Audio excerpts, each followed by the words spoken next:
जितना रोवताड़ू हमके जगावे खातिर, जितना रोवताड़ू हमके जगावे खातिर, काश तनिका सपने हो तू पावे खातिर।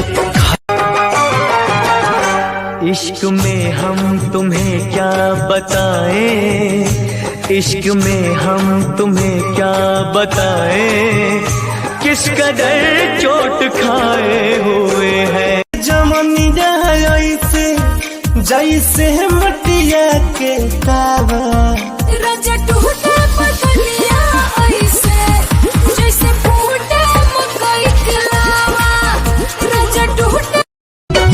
जितना रोवताड़ू हमके जगावे खातिर, जितना रोवताड़ू हमके जगावे खातिर, काश तनिका सपने हो तू पावे खातिर। राजा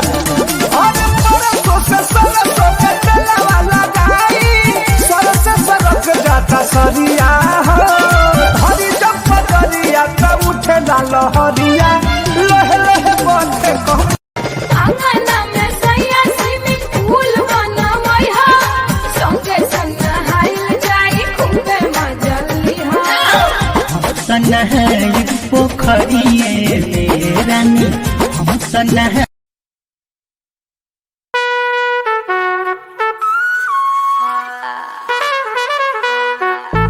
Presented by Adi Shakti Films.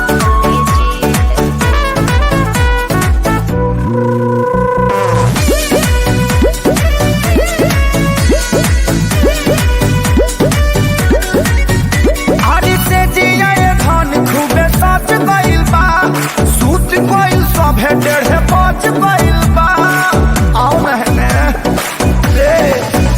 हरी से जिया धन खूबे सच गइल बा, सूत गइल सभे 1.5 गइल बा।